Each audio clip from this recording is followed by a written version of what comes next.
سائل کہتا ہے ہمارے بہت سارے ساتھی ٹی وی پہ ڈرامے اور فلمیں دیکھتے ہیں اور ان ڈراموں میں ان کی پوجا بہت شوق سے دیکھتے ہیں، اس طرح کا پروگرام دیکھنا کیسا ہے؟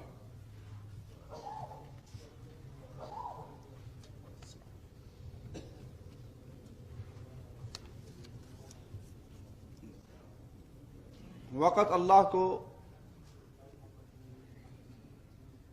مومن کا عبادت میں گزارنا بہت پسند ہے، اور اللہ کی طرف سے دیا ہوا یہ ٹائم، یہ زندگی بہت قیمتی ہے۔ ٹیلی ویژن پہ فلمیں، گانے، ڈرامے دیکھنا بہت سی بیماریوں کا، بہت سے گناہوں کا جمگھٹا ہے اس کے اندر، لیکن ایک بات یہ ہے کہ یہاں وقت کا بھی ضیاع ہے، ٹائم ضائع ہوتا ہے۔ گانا اور ساز دل میں ایسے نفاق کو اگاتا ہے، پیدا کرتا ہے۔ اتنی جلدی انگوری بارش کے پانی سے نہیں پیدا ہوتی جتنی جلدی گانے سے دل میں نفاق پیدا ہوتا ہے۔ ابن مسعود رضی اللہ عنہ وارضا اس ساز کو شیطان کا کلام کہا کرتے تھے، یہ شیطان کا کلام ہے۔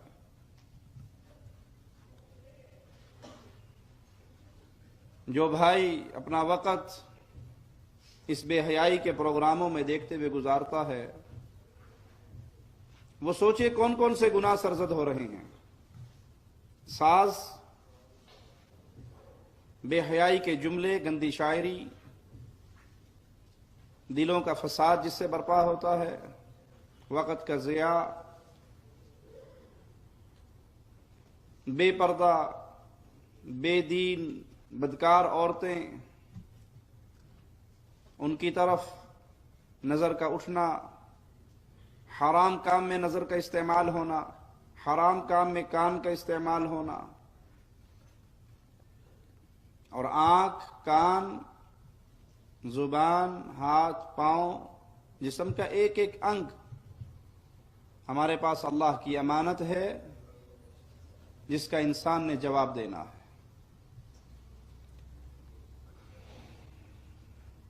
فلموں اور ڈراموں میں یہ گناہ تو ہیں ہی ہے، جو بھائی نے سوال میں ذکر کیا ہے وہ بڑی خطرناک چیز ہے کہ ان فلموں کے ذریعے یہود و نصارہ، ہندو اپنا مذہب، اپنا دین وہ مسلمانوں کے اندر پہنچا رہے ہیں۔ مندر میں بت کے سامنے سجدہ ریز، اور جو سجدہ کرتا ہے اس کا کام بھی بت فوراً کر دیتا ہے، یہی کچھ فلموں میں دکھاتے ہیں۔ تو ان پوجا کے اعمال کو دیکھ کر ان پہ راضی رہنا، دل سے برا نہ جاننا، کم از کم آخری ایمان کی کڑی دل سے برا جاننا۔ سب سے پہلے اسے ہاتھ سے بند کر دیں۔ اگر آپ کے گھر میں ہے تو کیبل، ڈش اینٹینا کی لعنت کو نکال کے باہر پھینک دیں۔ ڈش اینٹینا اور کیبل کی مصیبت کو گھر سے نکالتے ہوئے اگر ماں ناراض ہوتی ہے، باپ ناراض ہوتا ہے، بیوی ناراض ہوتی ہے، بچے ناراض ہوتے ہیں، بھائی ناراض ہوتا ہے، خانوادہ ناراض ہوتا ہے، تو اس میں کوئی گناہ نہیں ہے، کیونکہ ان کی رضامندی اللہ کی ناراضگی ہے، اور اللہ کی رضامندی سے اگر وہ ناراض ہوتے ہیں تو ہوتے رہیں، آپ کو گناہ نہیں ہے۔ اگر آپ گھر کے سربراہ ہیں، گھر کے ذمہ دار ہیں، آپ کے پیسے سے گھر کا خرچہ چل رہا ہے، تو آپ سختی سے اپنے ہاتھ سے اس گناہ کے کام کرو گے۔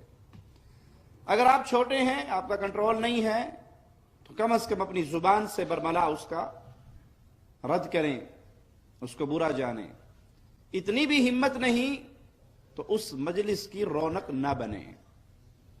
اور جنہوں نے کفار کی عبادت کے طریقوں کو دیکھا اور پھر اسی پر راضی رہے، اس کا رد نہیں کیا، نہ تو ہاتھ سے، نہ زبان سے، نہ دل سے، اور دل سے رد کرنے کا معنی یہ ہے کہ آپ اس مجلس کو چھوڑ دیں، تو پھر کہیں یہ نحوست نہ پڑ جائے کہ انسان بھی انہی میں شامل ہو جائے۔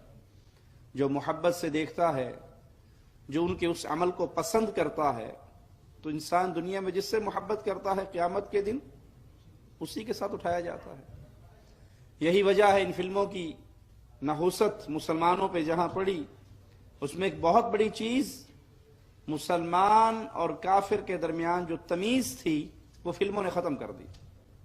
اب ہیرو ہے، پسند ہے، وہ ہیرو ہندو ہے، وہ ہیرو عیسائی ہے، وہ یہودی ہے، وہ کافر ہے، جی ہیرو ہے بڑا شاندار، یہ ہیروئن ہے بڑی اچھی، کون ہے، کیا دین ہے، کیا ایمان ہے، وہ سوال ختم ہو گیا۔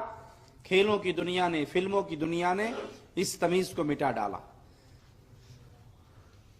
اگر کوئی مسلمان مومن اہل ایمان اس برائی میں شکار ہو چکا ہے، وہ اللہ سے معافی مانگے، توبہ کرے، یہ وقت اللہ کے ذکر میں گزارے۔ جنتی جنت میں ہوں گے اور جنت میں ہوتے ہوئے اپنے زندگی کے، دنیا کی زندگی کے ان لمحات پہ حسرت کریں گے جو لمحات دنیا کے اندر اللہ کے ذکر کے بغیر گزارے ہوں گے۔